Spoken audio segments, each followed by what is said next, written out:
روزے کی حالت میں کھانے پینے اور جنسی خواہشات سے بچنے کے ساتھ ساتھ ہمیں اپنی زبان کی حفاظت بھی ضروری کرنی ہے، وگرنہ زبان کے بول ہی ہوں گے جس کی وجہ سے انسان روزے کے اجر و ثواب، اس کی خیر و برکات سے محروم ہو جائے گا۔ یہی زبان ہے جس کے بارے میں عربی کا مقول ہے اللسان جرمہ صغیر و جرمہ کبیر۔ زبان کا جسم تو چھوٹا سا ہے لیکن اس کا جرم بہت بڑا ہے۔ چند باتیں ایسی اگر ان پر ہم عمل کر لیں تو زبان کی حفاظت ہو جائے گی۔ پہلی بات، اپنی زبان کو غیبت، چغل خوری، بے حیائی کی باتیں، گالی گلوچ سے محفوظ رکھیں، اور زبان سے ہر ایسی بات نکالیں جو بھلی ہو اور اچھی ہو۔ حتیٰ کہ اگر آپ بات کر رہے ہیں،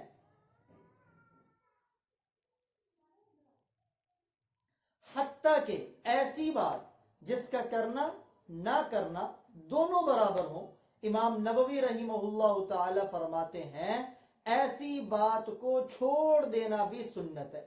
اور وہ حدیث مبارکہ نبی اکرم صلی اللہ علیہ وآلہ وسلم نے ارشاد فرمایا، من کان یؤمن باللہ والیوم الآخر فلیقل خیرا او لیصمت۔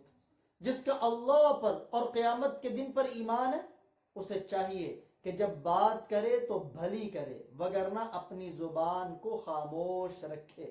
اس حدیث میں صراحت ہے کہ زبان سے جو بات نکلے وہ اچھی نکلے۔ چنانچہ بات کرنے سے پہلے ہمیں سوچنا ہوگا اور پھر اپنی زبان سے بات نکالنی ہوگی۔ جیسے بڑے کہتے ہیں نا، پہلے تولو پھر بولو۔ آنکھ کی طرح زبان کا بھی انسان کے دل کے ساتھ بڑا گہرا تعلق ہے۔ مسند احمد کی روایت، نبی اکرم صلی اللہ علیہ وآلہ وسلم نے ارشاد فرمایا، لا یستقیم ایمان عبد حتی یستقیم قلبہ۔ انسان کا ایمان اس وقت تک صحیح نہیں ہوتا یہاں تک کہ اس کا دل صحیح ہو جائے۔ ولا یستقیم قلبہ حتی یستقیم لسانہ۔ اور انسان کا اس وقت تک دل درست نہیں ہوتا یہاں تک کہ انسان کی زبان سیدھی ہو جائے۔ جامع ترمذی، مسند احمد کی روایت، سیدنا معاذ بن جبل رضی اللہ تعالی عنہ سفر میں آپ صلی اللہ علیہ وسلم کے ساتھ ہیں۔ مختلف سوالات کیے، جنت میں جانے کے، جہنم سے بچنے کے، اور دین اور اسلام کے بارے میں۔ آخر میں نبی اکرم صلی اللہ علیہ وآلہ وسلم نے فرمایا، یا معاذ الا اخبرک بملاک ذلک کلہ، کیا ان تمام چیزوں کا نچوڑ، خلاصہ اور لب لباب تمہیں نہ بتاؤں؟ عرض کیا ضرور یا رسول اللہ، بتائیں۔ آپ نے اپنی زبان کو یوں پکڑا اور فرمایا، کف علیک ھذا، اے معاذ اگر اپنی زبان کو تم نے کنٹرول کر لیا تو تم جنت میں چلے جاؤ گے، جہنم سے بچ جاؤ گے۔ سیدنا معاذ نے عرض کیا، یا رسول اللہ کیا اس زبان کے بولوں کی وجہ سے بھی ہماری پکڑ ہوگی؟ آپ نے فرمایا، ثقلتک امک یا معاذ، اے معاذ تیری ماں تجھے روئے، اس زبان کے بولوں کی وجہ سے ہی کئی لوگوں کو اوندے منہ جہنم میں ڈالا جائے گا۔ عربی ادب کی کتابوں میں یہ واقعہ مذکور ہے۔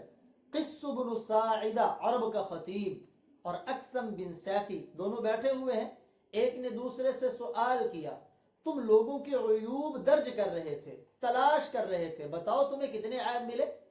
تو جواب دیا اس نے کہ مجھے لوگوں کے 8000 عیب ملے، 8000 عیب، لیکن میں نے انسان کی ایک ایسی صفت اور خوبی پائی، اگر انسان اس صفت کے ساتھ متصف ہو، اپنی اس خوبی کو رکھنے والا ہو، تو اس کے سارے عیبوں پہ پردہ پڑ جاتا ہے، اور وہ ہے اس کی زبان کی حفاظت۔ اہلاً و سہلاً یا رمضان۔